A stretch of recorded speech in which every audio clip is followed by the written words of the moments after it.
ಚಿಂದಿ ಉಡಾಯಿಸೋ ಖಾರ ಬಣ್ಣ ರುಚಿಯನ್ನು ನೀಡುತ್ತದೆ. ಮೆಣಸಿನ ಪುಡಿ ಚಿಂದಿ ಉಡಾಯಿಸೋ ಖಾರ ಬಣ್ಣ ರುಚಿ. ಕರ್ನಾಟಕದಲ್ಲಿ ಮತ್ತೆ 36 ಮಂದಿಗೆ ಕರೋನಾ ಪಾಸಿಟಿವ್. ಕೋವಿಡ್ ಸಕ್ರಿಯ ಕೇಸ್ಗಳ ಸಂಖ್ಯೆ ಮುಖಾಂತರವಾಗಿ 100ಕ್ಕೆ ಏರಿಕೆ ಆಗಿದೆ. ಮುಂಜಾಗ್ರತೆಯಾಗಿ ಆಸ್ಪತ್ರೆಗಳಲ್ಲಿ ಬೆಡ್ಗಳ ವ್ಯವಸ್ಥೆಯನ್ನು ಮಾಡಲಾಗಿದೆ. ಕೆಂಪೇಗೌಡ ಏರ್ಪೋರ್ಟ್ನಲ್ಲೂ ಕೂಡ ಕೋವಿಡ್ ಟೆಸ್ಟ್ ಅನ್ನು ಮಾಡಲಾಗ್ತಾ ಇದೆ. ಏರ್ಪೋರ್ಟ್ನಲ್ಲಿ RT-PCR ಲ್ಯಾಬ್ ಮತ್ತೆ ಆರಂಭ ಆಗ್ತಾ ಇದೆ. ಕಟ್ಟುನಿಟ್ಟಿನ ಕ್ರಮಕ್ಕೆ ಆರೋಗ್ಯ ಇಲಾಖೆ ಇದೀಗ ಮುಂದಾಗ್ತಾ ಇದೆ. ರಾಜ್ಯದಲ್ಲಿ ಕೋವಿಡ್ನ ಸಂಖ್ಯೆ ಆಕ್ಟಿವ್ ಆಗ್ತಾ ಇರೋದು, ಏರಿಕೆ ಆಗ್ತಾ ಇರೋದು ಕಂಡು ಬರ್ತಾ ಇದೆ. 1, 2, 10, 20, 30 ಅಂತ ಇದ್ದಿದ್ದು 100 ಆಗ್ಬಿಟ್ಟಿದೆ. ರಾಜ್ಯದಲ್ಲಿ ಕರೋನಾ ಅಟ್ಟಹಾಸ ತಗ್ಗುವ ಲಕ್ಷಣ ಕಾಣಿಸ್ತಾ ಇಲ್ಲ. ಟೋಟಲ್ ಆಗಿ 36 ಮಂದಿ ಕರೋನಾ ಇತ್ತು. ಈಗ 100 ಕೇಸಸ್ಗಳು ಆಕ್ಟಿವ್ ಆಗಿದೆ. ಹಾಗಾಗಿ ಬಹಳ ಮುಂಜಾಗ್ರತೆಯನ್ನು ವಹಿಸಬೇಕಾಗುತ್ತೆ. ಮುಂಜಾಗ್ರತಾ ಕ್ರಮಗಳನ್ನು ಕೂಡ ಕೈಗೊಳ್ಳಲಾಗ್ತಾ ಇದೆ. ಪ್ರಮುಖವಾಗಿ ಆಸ್ಪತ್ರೆಗಳಲ್ಲಿ ಬೆಡ್ಗಳ ವ್ಯವಸ್ಥೆಯನ್ನು ಮಾಡಲಾಗ್ತಾ ಇದೆ. ಬೆಡ್ಗಳ ಕೊರತೆ ಆಗಬಾರ್ದು. ಯಾಕಂದರೆ ಕಳೆದ ಕೋವಿಡ್ ಸಂದರ್ಭದಲ್ಲಿ ಸಾಕಷ್ಟು ಸಮಸ್ಯೆಗಳನ್ನು ಎದುರಿಸಲಾಗಿತ್ತು. ಅದರಲ್ಲಿ ಬೆಡ್ನ ಸಮಸ್ಯೆ ಕೂಡ ಆಗಿತ್ತು. ಬೆಡ್ಗಳೇ ಇಲ್ಲದೇ ಅದೆಷ್ಟು ಜನ ಪರದಾಡ್ಬಿಟ್ಟಿದ್ರು, ಎಷ್ಟು ಜನ ಜೀವ ಎಲ್ಲ ಹೋಗ್ಬಿಟ್ಟಿದೆ. ಹಾಗಾಗಿ ಈ ಬಾರಿ ಆ ಥರದ್ದು ಯಾವುದೇ ಕಾರಣಕ್ಕೂ ಆಗಬಾರ್ದು ಅನ್ನುವಂಥ ನಿಟ್ಟಿನಲ್ಲಿ ಅಂಥ ಪರಿಸ್ಥಿತಿ ಇಲ್ಲದೆ ಇದ್ರೂ ಕೂಡ ಮುನ್ನೆಚ್ಚರಿಕಾ ಕ್ರಮ, ಮುಂಜಾಗ್ರತಾ ಕ್ರಮಗಳನ್ನು ಕೈಗೊಳ್ಳೋದ್ರಲ್ಲಿ ಯಾವುದೇ ರೀತಿಯಾದಂಥ ತಪ್ಪಿಲ್ಲ. ಹಾಗಾಗಿ ಆಸ್ಪತ್ರೆಗಳಲ್ಲಿ ಬೆಡ್ಗಳ ವ್ಯವಸ್ಥೆಯನ್ನು ಮಾಡಲಾಗ್ತಾ ಇದೆ. ಇನ್ನು ಪ್ರಮುಖವಾಗಿ ಕೋವಿಡ್ ಸ್ಪ್ರೆಡ್ ಆಗೋದಿದ್ರೆ ಬೇರೆ ಕಡೆಯಿಂದ ಇಲ್ಲಿಗೆ ಬರೋರಿಂದ, ಅಂದರೆ ಟ್ರಾವೆಲ್ ಹಿಸ್ಟರಿ ಇರುವವರಿಂದ ಸ್ಪ್ರೆಡ್ ಆಗುತ್ತೆ ಅನ್ನೋದೊಂದು. ಈ ಹಿಂದೆ ನಾವು ನೋಡಿದ ಹಾಗೆಯೇ ಟ್ರಾವೆಲ್ ಹಿಸ್ಟರಿ, ಕ್ವಾರಂಟೈನು, ಐಸೋಲೇಷನ್ನು ಇದೆಲ್ಲವೂ ಏನು ನೋಡಿದ್ವು ಅದೆಲ್ಲವೂ ರಿಪೀಟ್ ಆಗ್ತಾ ಇದೆ.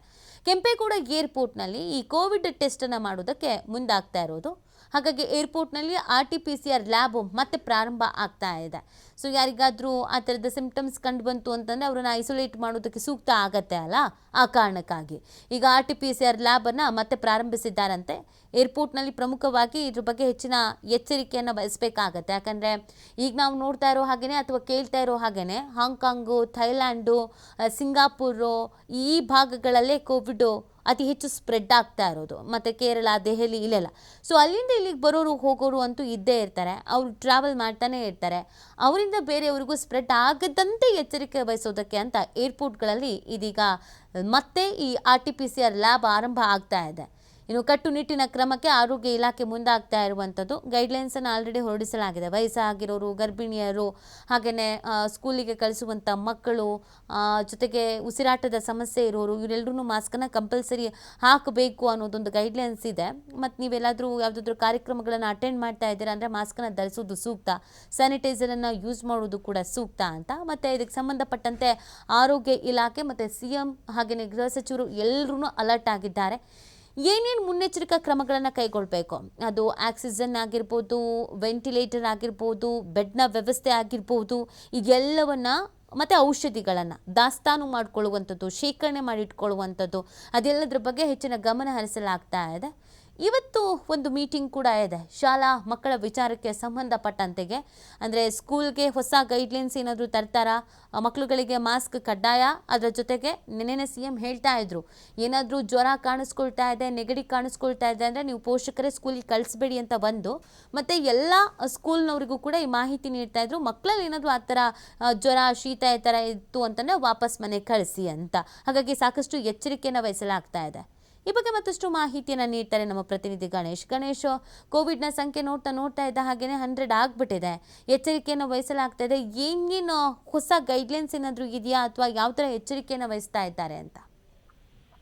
ನೀತಿ ಮುಖ್ಯವಾಗಿ ಕಳೆದ ಒಂದು ವಾರದಿಂದ ಕೋವಿಡ್ ಪ್ರಕರಣಗಳ ಸಂಖ್ಯೆ ಹೆಚ್ಚಾಗ್ತದೆ. ಅದರಲ್ಲೂ ಕೂಡ ರಾಜಧಾನಿ ಬೆಂಗಳೂರಿನಲ್ಲೂ ಕೂಡ ಸಕ್ರಿಯವಾದಂತಹ ಪ್ರಕರಣಗಳು ಅಂದ್ರೆ COVID-19 ಪಾಸಿಟಿವ್ ಕೇಸಸ್ಗಳ ಸಂಖ್ಯೆ ಹೆಚ್ಚಾಗ್ತಾ ಇದೆ. ಮೊನ್ನೆ 72 ಇದ್ದಂಥದ್ದು, ಮೊನ್ನೆ 47 ಇದ್ದಂಥದ್ದು 80ಕ್ಕೆ ಬಂತು. 80 ಇರೋದು ಇವತ್ತು 100ರ ಗಡಿಯನ್ನ ದಾಟಿರುವಂಥದ್ದು. ಅಂದ್ರೆ ಕಳೆದ 24 ಗಂಟೆಯಲ್ಲಿ 37 ಹೊಸ ಪ್ರಕರಣಗಳೀಗ ಪತ್ತೆ ಆಗಿರುವಂಥದ್ದು. ಅದ್ರೂ ಕೂಡ ಸಾರಿ ಮತ್ತೆ ILE ಪ್ರಕರಣಗಳಲ್ಲಿ ಹೆಚ್ಚಾಗಿ ಸಾರಿ ಪ್ರಕರಣಗಳೇ ಹೆಚ್ಚಾಗಿರುವಂತಹ ಹಿನ್ನೆಲೆಯಲ್ಲಿ ಅದು ರೂಪಾಂತರಿ ವೈರಸ್ ಅನ್ನುವಂತಹ ಮಾಹಿತಿಗಳು ಕೂಡ ಲಭ್ಯ ಆಗ್ತಾ ಇದೆ. ಒಟ್ಟು ಕೋವಿಡ್ ಟೆಸ್ಟ್ ಅನ್ನ ನಿನ್ನೆ ನಾವು 381 ಟೆಸ್ಟ್ ಮಾಡಲಾಗಿತ್ತು. ಸಕ್ರಿಯವಾದಂತದ್ದು ಈಗ 100 ಇರುವಂತದ್ದು. ಹಾಗೇನೆ ಯಾರು ಕೂಡ ಮೃತಪಟ್ಟಿಲ್ಲ. ಒಂದು ಕೇಸ್ ವೈಟ್ಫೀಲ್ಡ್ ಅಲ್ಲಿ ಸಾವನ್ನಪ್ಪಿದ ಹೊರತಾಗಿ ಉಳಿದ ಯಾವುದು ಕೂಡ ಮೃತಪಟ್ಟಿರುವಂತ ಸಂಖ್ಯೆ ಇನ್ನೂ ಕೂಡ ಬಂದಿಲ್ಲ. ಎಲ್ಲರೂ ಕೂಡ ಹೋಮ್ ಐಸೋಲೇಷನ್ ನಲ್ಲಿ ಇರುವಂತದ್ದು, ಒಂದು ಟ್ರೀಟ್ಮೆಂಟ್ ಅನ್ನ ಮನೆಯಲ್ಲೇ ತೆಗೆದುಕೊಂಡು ವಿಶ್ರಾಂತಿಯನ್ನ ಪಡೆದುಕೊಳ್ಳುವಂತಹ